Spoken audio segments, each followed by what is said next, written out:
Hello students, welcome again. Last lecture के अंदर हम लोगों ने स्टार्ट किया था वेजिटेटिव रिप्रोडक्शन इन प्लांट्स, जिसमें हमने natural method of vegetative reproduction को डिस्कस कर लिया था। आज हम लोग स्टार्ट करते हैं artificial method of vegetative propagation से। और आर्टिफिशियल मेथड को और हम क्या बोलते हैं? हॉर्टिकल्चर, जैसा कि हमने लास्ट लेक्चर में भी डिस्कस करा था।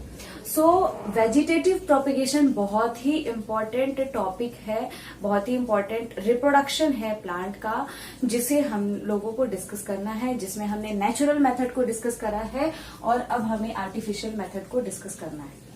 सो आर्टिफिशियल मेथड, जैसा कि मैंने लास्ट लेक्चर में आपको बताया था, आर्टिफिशियल मेथड का मतलब क्या होता है? वैसा मेथड जो अपने आप ना हो रहा हो, जिसे कराया जा रहा हो, वैसे मेथड को हम क्या बोलेंगे? Artificial method. जिसके हमने टाइप्स देखे थे, जिनमें जो सबसे पहला टाइप हमने देखा था that is cutting.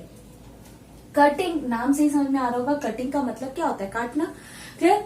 So cutting are cut pieces of root, stems and leaf which are planted to produce plant। मतलब करा क्या जाता है? रूट को, स्टेम को, लीव्स को, इन सबको क्या किया जाता है? कट किया जाता है पीसेस में, और उन पीसेस को प्लांट्स में, सॉइल में प्लांट किया जाता है और एक नया प्लांट उसे प्रोड्यूस कराया जाता है। ये जो मेथड है, ये जो प्रोसेस है, इसे ही हम क्या बोलते हैं? कटिंग। अब यहाँ पे जो इम्पोर्टेंट चीज ये है कि रूट, स्टेम, लीफ, क्या ये सारे नए प्लांट में कन्वर्ट हो जाते हैं सॉइल में डालने पे? तो हाँ, ऐसा हो सकता है। कैसे हो सकता है? तो इसके लिए रूट प्रमोटिंग केमिकल, यानी शॉर्ट में हम इसे बोल सकते हैं आरपीसीएस, तो यानी रूट प्रमोटिंग केमिकल, यानी वैसा केमिकल्स जो रूट लाने में हेल्प करता है। अब जैसे रूट है तो रूट तो चलिए समझ में आता है, रूट अगर आप सॉइल में लगाते हैं तो उससे क्या होता है? नया प्लांट प्रोड्यूस हो सकता है। बट स्टेम में रूट कैसे आएगा? तो रूट प्रमोटिंग केमिकल का यूज करके। लीव्स अगर आप प्लांट कर रहे हैं तो रूट कैसे आएगा? क्योंकि वाटर और मिनरल तो रूट ही एब्जॉर्ब करते हैं। तो ये सारी चीजों के लिए यहाँ पे क्या करा जाता है? रूट केमिकल, प्रमोटिंग केमिकल को स्प्रे किया जाता है सॉइल में, ताकि नया प्लांट क्या हो सके? प्रोड्यूस हो सके। तो ये कौन कराता है? ये आर्टिफिशियली कराया जा रहा है। फिर और ये है क्या? Root promoting chemical. तो आप लोग जानते होंगे, इसे हमने पढ़ा है 11th के अंदर प्लांट ग्रोथ एंड डेवलपमेंट में। IAA indole 3 acetic acid and NAA alpha naphthalene acetic acid, ये सारे क्या है? ये है रूट प्रमोटिंग केमिकल्स है। क्लियर? सो कटिंग जो है आर्टिफिशियल मेथड का पहला टाइप है, जिसमें होगा क्या कि रूट के, लीव्स के, स्टेम्स के सेक्शन को कट करेंगे हम, और कट करने के बाद स्टेम्स में, लीव्स में हम आरपीसी को स्प्रे करेंगे, जिससे क्या होगा? नया प्लांट प्रोड्यूस होगा आसानी से। तो ये हमारा पहला टाइप है। आप इसको पहले नोट डाउन कर लीजिए, फिर हम एक एक करके रूट कटिंग, स्टेम कटिंग और लीफ कटिंग को समझते हैं। You please note it down. So students, अगर हम बात करें artificial method of vegetative propagation में, जो हमारा सबसे पहला टाइप है दैट इज कटिंग। तो अभी हमने देखा कट हम लोग किस किस को करते हैं? रूट को करते हैं, स्टेम को करते हैं और लीफ को करते हैं। तो अब हम बात करते हैं जो रूट हम कट करते हैं उसका, स्टेम कट करते हैं उसका, और जो लीफ कट करते हैं उसकी बात करते हैं। रूट कटिंग के लिए सबसे जरूरी चीज ये है कि रूट लॉन्ग होना चाहिए। लॉन्ग रूट होंगे तो ही आसानी से वो नए प्लांट का प्रोडक्शन कर सकते हैं। So these are long pieces of root. ये क्या है? रूट के लॉन्ग पीसेज हैं which are use to artificially propagate new plant. मतलब लंबे लंबे रूट्स को कट करके हम नए प्लांट का प्रोडक्शन करा सकते हैं। ये आपको इन जनरल किसमें देखने को मिलता है? Lemon, apple, oranges, blackberry, raspberry, इन सब के केसेस में आप रूट को, लॉन्ग रूट को कट करके अगर प्लांट करेंगे सॉइल के अंदर, तो नया प्लांट उससे क्या हो जाएगा? प्रोड्यूस हो जाएगा। तो ये है आपका root cutting. Second, stem cutting की बात करते हैं। तो अगर हम किसी भी स्टेम को कट करते हैं तो क्राइटेरिया ये है कि वो कम से कम 20 to 30 सेंटीमीटर लॉन्ग होना चाहिए। और हम कट भी कैसे स्टेम को करेंगे? कम से कम 1 साल पुराने स्टेम को कट करेंगे, यानी 20 to 30 centimetre long pieces of 1 year old stem are cut. करना क्या है आपको, सबसे पहले 1 साल पुराने आप पेड़ को लीजिए, उसके स्टेम को कट कीजिए जो कि 20 से 30 सेंटीमीटर लंबा होना चाहिए। फिर उसको क्या करना है, their lower end are dipped in RPCs. RPCs अभी हम लोगों ने थोड़ी देर पहले पढ़ा, what is RPCs, it is root promoting chemical. So करना क्या है, पहले तो आप इस स्टेम को कट कर लीजिए, फिर उस स्टेम के लोअर एंड को आपको डिप करना है आरपीसीएस में, यानी रूट प्रमोटिंग केमिकल्स में, जो हमने पढ़ा था IAA, इंडोल एसिटिक एसिड। सो उन सब में क्या करना है, आपको डिप करना है, और डिप करने के बाद finally they are planted in the soil, और सॉइल में उसको क्या कर दीजिए, प्लांट कर दीजिए, तो वो एक नए प्लांट में कन्वर्ट हो जाएगा। तो दूसरा हम क्या देख रहे हैं, स्टेम कटिंग कैसे करेंगे, ये प्रोसेस समझ में आ गया। इसका एग्जाम्पल रोज, शुगर कैन, इवन हम टी, कॉफी, इन सब में भी स्टेम कटिंग इस टेक्निक से यूज कर सकते हैं। क्लियर। इसके बाद तीसरा टाइप हम देखते हैं लीफ कटिंग।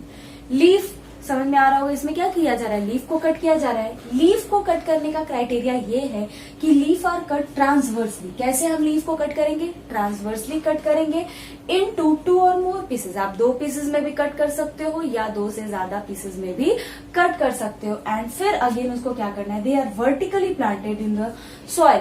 सॉइल में उसको कैसे प्लेस करना है, वर्टिकली प्लेस करना है। क्लियर। ट्रांसवर्सली पहले कट करिए, आप लीफ को ट्रांसवर्सली कट कीजिएगा, तो आप 2 पीसेज या उससे ज्यादा पीसेज, जितने प्लांट चाहिए उतने पीसेज में आप उसको कट करिए, और उसके बाद उसको क्या कर दीजिए, सॉइल में प्लांट कर दीजिए। उससे पहले जरूरी है कि आरपीसीएस का आप यहाँ यूज करें। क्लियर। फॉर एग्जाम्पल बेगनोनिया, ब्रायोफाइलम, एक स्नेक प्लांट होता है, उसमें भी आप लीफ कटिंग का यूज कर सकते हैं। क्लियर।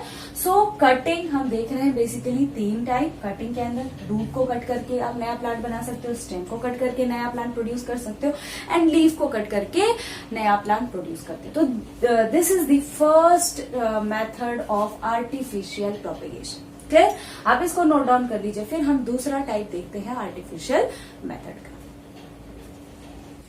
सो स्टूडेंट्स, अब जो दूसरा मेथड हम लोगों को देखना है दैट इज स्टेम ग्राफ्टिंग। पहला मेथड हमने आर्टिफिशियल प्रोपेगेशन का कौन सा देखा, कटिंग।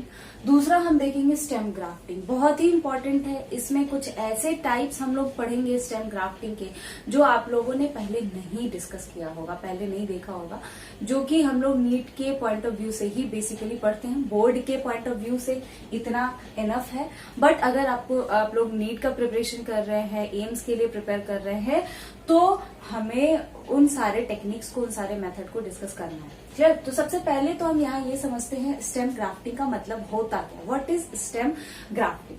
होता क्या है स्टेम ग्राफ्टिंग में कि रूट और स्टेम 2 सेक्शंस होते हैं। ठीक है। तो रूट और स्टेम को क्या कर दिया जाता है, रूट है और रूट से स्टेम को अलग कर दिया जाता है, और दूसरे प्लांट के स्टेम को ला करके उस प्लांट में लगा दिया जाता है। तो ये जो टेक्निक है इसे ही हम बोलते हैं स्टेम ग्राफ्टिंग। मतलब हो क्या रहा है, जैसा कि हम यहाँ देख रहे हैं, ये हमने मान लिया रूट है, रूट को हमने एज इट इज रहने दिया, यहाँ से स्टेम को कट किया और स्टेम को हटा दिया, और दूसरे के स्टेम को ला करके हम यहाँ पे क्या कर दे रहे हैं, बाइंड कर दे रहे हैं। तो और इससे क्या हो जा रहा है, नया प्लांट प्रोड्यूस हो रहा है। तो ये जो टेक्निक है इसे ही हम क्या बोलते हैं, stem grafting. Means grafting is a technique of connecting 2 parts, 2 parts को जोड़ने का ये एक ऐसा टेक्निक है। जनरली क्या होता है, a root system and shoot system. Generally हम लोग कौन कौन सा सिस्टम लेते हैं, रूट सिस्टम और शूट सिस्टम। या तो आप पूरे के पूरे रूट सिस्टम को किसी शूट सिस्टम में लगा दीजिए, या किसी शूट सिस्टम को उठा करके रूट सिस्टम में लगा दीजिए। ज्यादातर केसेस में शूट सिस्टम को ही लगाया जाता है। ठीक है ना।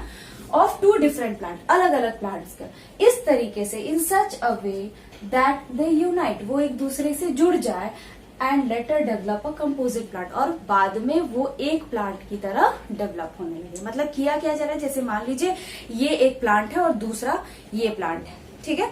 अब इन दोनों प्लांट में मान लीजिए ये ये वाला पार्ट पूरा का पूरा रूट सिस्टम, और इससे ये वाला पार्ट जो है, पाल्म वाला पार्ट हम समझ लेते हैं क्या, शूट सिस्टम। सिमिलर यहाँ ये पूरा का पूरा क्या है, रूट सिस्टम, और ये पूरा पूरा शूट सिस्टम। अब इसमें क्या कर दिया गया, इस शूट सिस्टम को यहाँ से कट कर दिया गया, यहाँ से भी इसके शूट सिस्टम को कट कर लिया गया, और इसके शूट सिस्टम को यहाँ बाइंड कर दिया गया, और इसके शूट सिस्टम को यहाँ बाइंड कर दिया गया। तो ये जो टेक्निक है इस टेक्निक को हम क्या बोलते हैं, ग्राफ्टिंग बोलते हैं। अब यहाँ तो मैंने आपको दिखाया कि सूट सिस्टम का ही ट्रांसफर कर रहे हैं हम लोग। यहाँ कभी कभी रूट सिस्टम को भी क्या किया जाता है, सूट सिस्टम से जोड़ा जाता है। तो ये जो टेक्निक है इसे ही हम क्या बोलते हैं, ग्राफ्टिंग बोलते हैं। यानी दो पार्ट्स को, प्लांट के दो पार्ट्स को जोड़ा जा रहा है, इस तरीके से जोड़ा जा रहा है कि वो बाद में चल के एक प्लांट, एक कंपोजिट प्लांट की तरह क्या कर रहे हैं, ग्रो कर रहे हैं। और रूट वाला पार्ट जो हम लेंगे तो उसे हम बोलेंगे स्टॉक या अंडर स्टॉक या रूट स्टॉक। और स्टेम वाले पार्ट को हम क्या बोलेंगे, स्कियोन या ग्राफ्ट। क्लियर? सो यहाँ हमने लिखा है रूट सिस्टम क्या है, it should be older, root system पुराना हो सकता है। ठीक है, मतलब ज्यादातर केसेस में रूट सिस्टम पुराना होना ही चाहिए। ठीक है ना? तो इट इज कॉल्ड स्टॉक और अंडर स्टॉक। इसे हम स्टॉक बोलेंगे, अंडर स्टॉक बोलेंगे या रूट स्टॉक बोलेंगे। दूसरा हम पार्ट क्या लेते हैं, shoot system. It is comparatively new, ये नया होना चाहिए shoot system. It is called scion और ग्राफ्ट, और इसे हम क्या बोलते हैं, स्कियोन या ग्राफ्ट बोलते हैं। अब कॉमन पॉइंट हमें ये देखना है कि स्टॉक और स्कियोन, स्टॉक क्या है, वहां से देखिए रूट सिस्टम, स्कियोन क्या है, शूट सिस्टम। तो रूट सिस्टम और शूट सिस्टम को एक दूसरे के साथ बाइंड कर दिया जाता है, दो अलग अलग प्लांट का।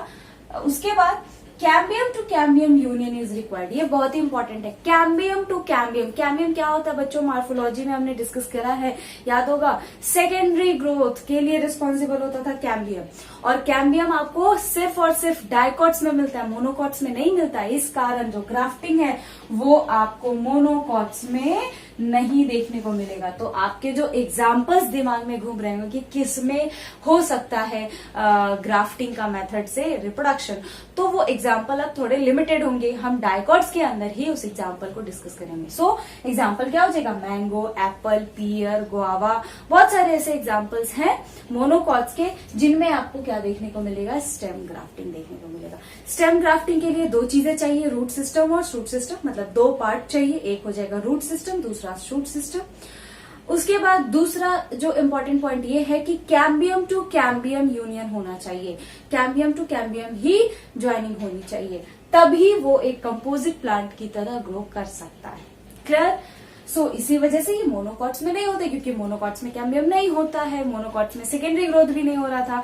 हम लोगों ने ये डिस्कस करा हुआ है एनाटॉमी के अंदर, एनाटॉमी के अंदर हम लोगों ने जब सबका सेक्शंस देखा था, सबका ग्रोथ देखा था, सेकेंडरी ग्रोथ देखा था, तो वहां भी मैंने आपको बताया था कि किसमें ग्रोथ होता है, किसमें नहीं होता है सेकेंडरी ग्रोथ, किसमें कैम्बियम होता है, नहीं होता है। क्लियर? सो ये है आपका स्टेम ग्राफ्टिंग का टेक्निक। अब हम देखेंगे टाइप्स ऑफ स्टेम ग्राफ्टिंग, बहुत ही इंपॉर्टेंट है, नीट और एम्स वाले बच्चों के लिए बहुत ज्यादा इंपॉर्टेंट है। पहले आप इसको नोट डाउन कर लीजिए, फिर हम देखते हैं technique of stem, types of stem grafting.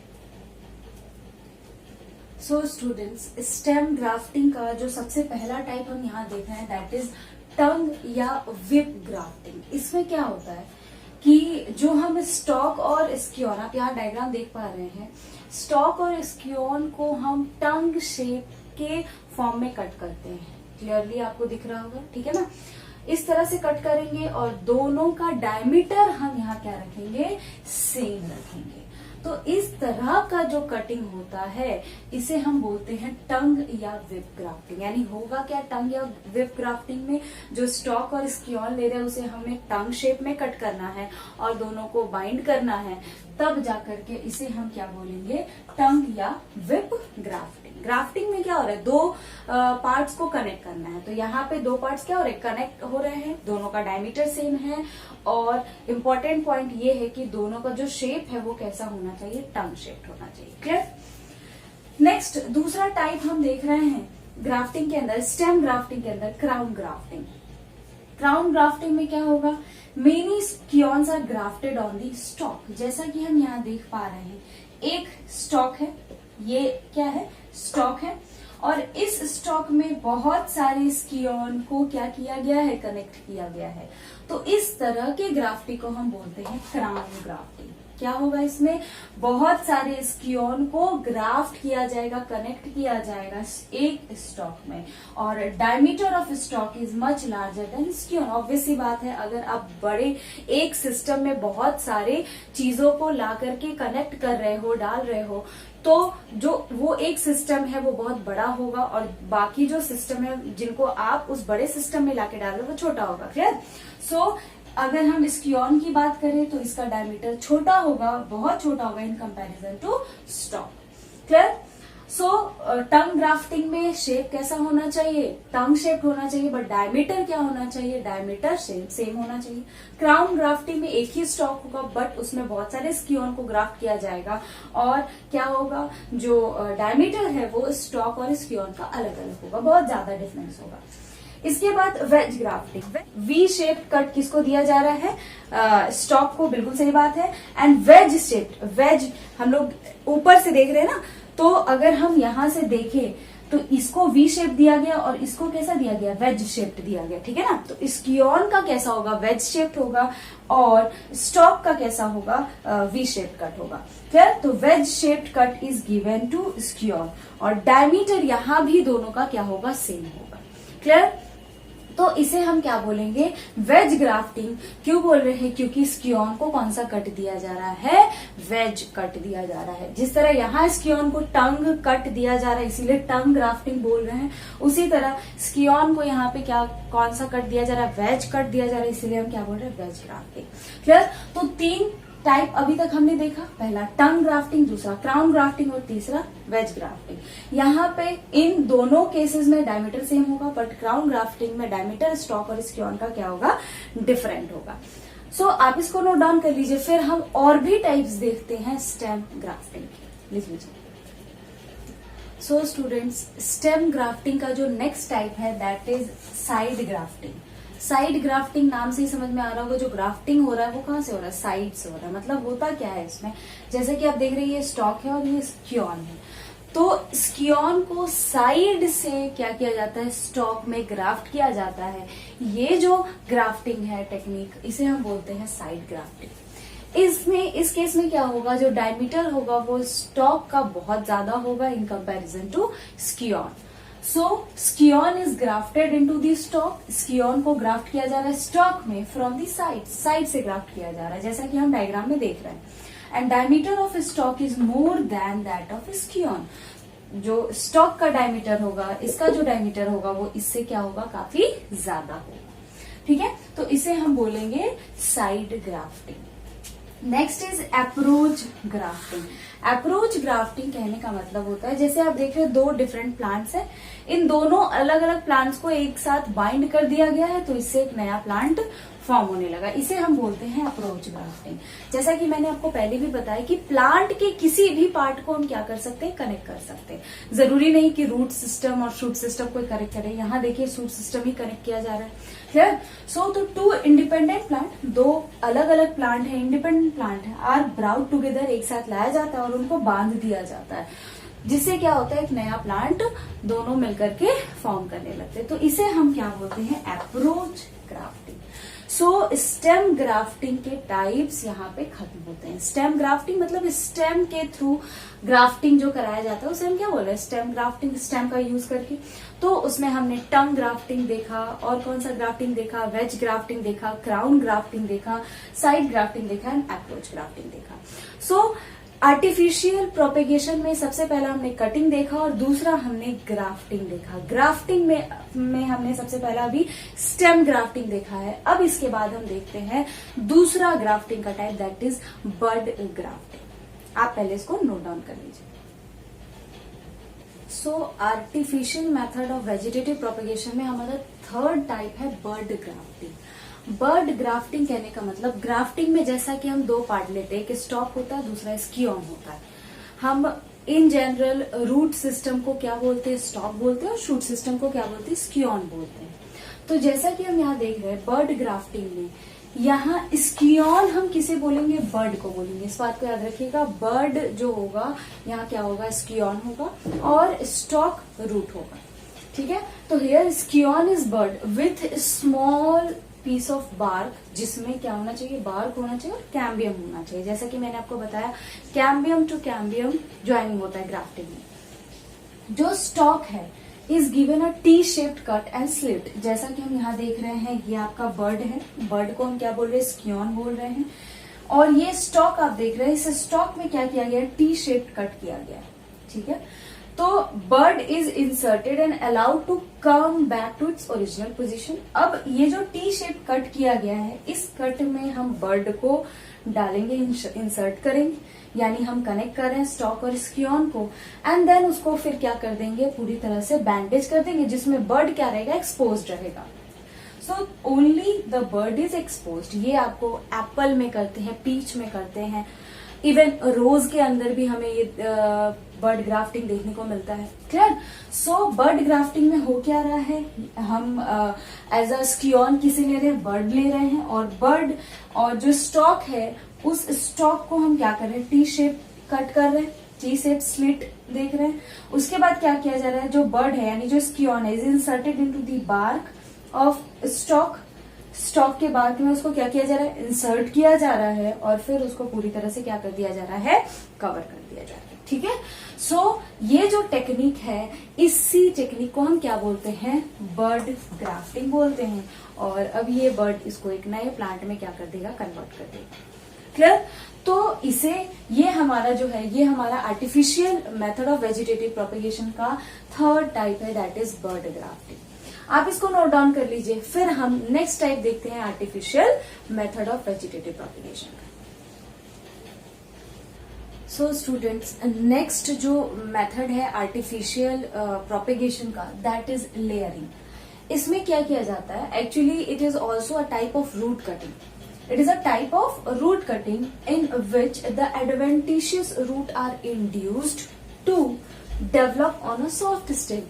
जो स्टेम डेवलप हो रहा है प्लांट के थ्रू, उस स्टेम पे ये क्या करता है, इस प्रोसेस के थ्रू एडवेंटिशियस रूट को ग्रो कराया जाता है। अब यहाँ पे क्वेश्चन ये होता है, एडवेंटिशियस रूट को हम कैसे इंड्यूस कराएंगे उसका ग्रोथ। तो हम आरपीसीएस का यूज करते हैं, किसका, रूट प्रमोटिंग केमिकल का, ठीक है। तो while it is still attach to the plant, जबकि ये जो सॉफ्ट स्टेम है ये पेरेंट प्लांट से क्या रहेगा, अटैच्ड ही रहेगा, और तभी भी उसमें क्या आ जाएगा, एक नया रूट आ जाएगा, जिसे हम बोलेंगे एडवेंटिशियस रूट, ठीक है। तो इसे हम क्या बोलते हैं, ये जो टेक्निक है इसे हम बोलते हैं लेयरिंग। मतलब हो क्या रहा है, एक प्लांट ऑलरेडी है, अब उस प्लांट के स्टेम से एक लेयर निकला, मतलब दूसरा स्टेम डेवलप्ड हुआ। अब वो जो दूसरा स्टेम डेवलप्ड हुआ है, उस स्टेम में हम रूट का फॉर्मेशन करा रहे हैं, and that root is called adventitious root. और ये कैसे करा रहे हैं, तो आरपीसीएस का यूज करके। क्लियर। तो the pack down branches of the plant, मतलब प्लांट का वैसा ब्रांच जो दूसरे स्टेम यानी दूसरे प्लांट में कन्वर्ट होगा, उसे हम क्या बोलेंगे, pack down branch of the plant is called layer. उसे हम क्या बोलेंगे, लेयर, क्योंकि उसी प्लांट के थ्रू क्या हो रहा है, नया प्लांट फॉर्म हो रहा है, तो उसे हम बोलेंगे लेयर, ठीक है। इसके बाद एक चीज याद रखिएगा कि स्प्रिंग सीजन में ही क्या होता है, रेनी सीजन के अंदर, स्प्रिंग सीजन के अंदर क्या होता है, लेयरिंग टेक्निक होता है। इस प्रोसेस को करना चाहिए, क्योंकि उसी सीजन में लेयरिंग मेथड से आप प्लांट को ग्रो करा सकते हैं। टाइप्स ऑफ लेयरिंग अगर हम देखें तो बहुत सारे टाइप है। पहले हम 2 टाइप देख लेते हैं, फिर और टाइप भी देखेंगे। जो इसके अलावा जो टाइप है, बस उनके एग्जांपल्स हमें याद होने चाहिए। वो कैसे हो रहा है, नहीं हो रहा है, वो हमारे सिलेबस में नहीं है। इसीलिए पहले जो इम्पोर्टेंट है उसे हम देख लेते हैं। सबसे पहले हम देखते हैं माउंट लेयरिंग। माउंट लेयरिंग की बात करें तो इसमें हो क्या रहा है, इसमें अगर हम देखें तो यहाँ पे ये स्टेम है, इस स्टेम के नीचे से एक स्टेम यहां निकला, इसे हम बोल रहे हैं लेयर। और इस स्टेम में जब आरपीसी को स्प्रे किया जा रहा है तो यहाँ एक रूट निकल रहा है, जिसे हम बोल रहे हैं एडवेंटिशियस रूट। अब ये नए प्लांट में क्या हो जाएगा, कन्वर्ट हो जाएगा। तो इस तरह का अगर होगा तो इसे हम बोलेंगे माउंट लेयरिंग। जैसे एप्पल, पियर, ग्रेप, स्ट्रॉबेरी, इवन जास्मीन, इन सब में आपको देखने को मिलता है माउंट लेयरिंग। दूसरा है एयर लेयरिंग। एयर लेयरिंग में समझ में आ रहा होगा, जो लेयरिंग है वो हवा में हो रहा है। यहाँ पे क्या है, ये एक स्टेम है, ये एक स्टेम है, स्टेम का ब्रांच है। जिसमें आपने क्या कर दिया, एक मटके जैसा स्ट्रक्चर डाल दिया और यहाँ से आरपी, जैसे देखते होंगे आप लोगों के घर में या कहीं भी शिव जी पे जल चढ़ाने के लिए एक स्ट्रक्चर, मटके जैसा छोटा स्ट्रक्चर होता है, उसमें अगर आप पानी डाल देते हो तो शिव जी की मूर्ति पे गिरते रहता है पानी, जस्ट लाइक दैट, ठीक है ना। तो वैसा ही स्ट्रक्चर होता है और यहाँ पे क्या हो रहा है, आरपीसी डाला गया है और आरपीसी सिस्टम पे गिरेगा तो यहाँ पे एडवेंटिशियस रूट का फॉर्मेशन हो जाएगा, ठीक। तो इसे हम बोलेंगे एयर लेयरिंग। ये आपको lychee, China rose, guava, orange, lemon, अनार, पोमीग्रेनेट, इन सब में आपको देखने को मिलता है air layering. Clear. So layering की अगर हम बात करें तो लेयरिंग में बेसिकली हो क्या रहा है, एडवेंटिशियस रूट का फॉर्मेशन कराया जा रहा है with the help of RPC और उससे क्या हो रहा है, नया प्लांट बन रहा है। क्लियर। सो आप इसको नोट डाउन कर लीजिए। फिर हम कुछ टाइप्स और लिख लेते हैं विथ एग्जांपल्स एंड देन हम लोग देखेंगे माइक्रो प्रोपेगेशन, जो हमारा लास्ट मेथड है, लास्ट टाइप है आर्टिफिशियल प्रोपेगेशन का। सो स्टूडेंट्स, लेयरिंग के टाइप्स की बात करें तो तीसरा टाइप आपका क्या है, serpentine layering, example climax. Trench layering आपको देखने को मिलता है मलबेरी वॉलनट में। ड्रॉप लेयरिंग देखने को मिलेगा डॉर्फ रोडोडेंड्रॉन में। टिप लेयरिंग देखने को मिलेगा ब्लैकबेरी रास्पबेरी में। सिंपल लेयरिंग देखने को मिलेगा चेरी, जास्मिन, एल्सा में। ठीक है, तो ये सारे एग्जांपल्स बस आपको लर्न होने चाहिए। बेसिकली इससे एग्जाम में क्वेश्चन नहीं आता है, बट फिर भी आप एग्जांपल्स एक बार लर्न कर लीजिएगा। ठीक है, इसके बाद next and last method artificial propagation का, that is micro propagation. Micro propagation क्या होता है, ये एक ऐसा टेक्निक है जिसमें एक प्लांट को ग्रो करने के लिए जो भी सुटेबल कंडीशन चाहिए वो कंडीशन को आर्टिफिशियली लैब में प्रिपेयर कराया जाता है और आर्टिफिशियली उस लैब में जहां जिस मीडियम को बनाया गया है उस मीडियम में प्लांट को ग्रो कराया जाता है। ये जो टेक्निक है इसे ही हम बोलते हैं माइक्रो प्रोपेगेशन या इसे हम बोलते हैं टिश्यू कल्चर। माइक्रो प्रोपेगेशन का जो टेक्निक है इसे और हम क्या बोल सकते हैं, टिश्यू कल्चर। ये जो है माइक्रो प्रोपेगेशन, ये कौन से साइंटिस्ट ने बताया था, हैबरलैंड नाम के साइंटिस्ट है, उन्होंने इस कॉन्सेप्ट को दिया था। Clear. So what is micro propagation, the technique of raising the plants in vitro. In vitro कहने का मतलब in laboratory under controlled environmental condition. कहने का मतलब वैसा कंडीशन जो प्लांट को ग्रो करने के लिए चाहिए, जो न्यूट्रिएंट्स प्लांट को ग्रो करने के लिए चाहिए, वो सारे के सारे कंडीशंस को उस लैब में रखा जाता है in artificial culture medium is called micro propagation. और यही जो टेक्निक है इसे ही हम क्या बोलते हैं, माइक्रो प्रोपेगेशन। जैसे ऑर्किड्स में, बैम्बू में, कैरनेशन में, बहुत सारे ऑर्नामेंटल प्लांट्स में, इन सब में आपको क्या देखने को मिलता है, माइक्रो प्रोपेगेशन देखने को मिलता है। ठीक है, सो हमने आज के लेक्चर में सारे के सारे आर्टिफिशियल टेक्निक को डिस्कस कर लिया। इसी के साथ हमारा जो वेजिटेटिव प्रोपेगेशन है वो खत्म होता है और इसी के साथ हमारा जो एसेक्सुअल रिप्रोडक्शन है, चाहे वो प्लांट्स हो या एनिमल हो, वो एंड होता है। अब नेक्स्ट लेक्चर में हम लोग डिस्कस करेंगे सेक्सुअल रिप्रोडक्शन, जो कि सेक्सुअल रिप्रोडक्शन का जो टेक्निक है उसका इंट्रोडक्शन देखेंगे प्लांट और एनिमल में कैसा होता है। ठीक है, उसके साथ ही हमारा जो चैप्टर है reproduction in organism, next lecture में वो एंड हो जाएगा मोस्ट प्रोबेबली। क्लियर। सो आप इसको लिख लीजिए, फिर हम लोग मिलते हैं नेक्स्ट लेक्चर में।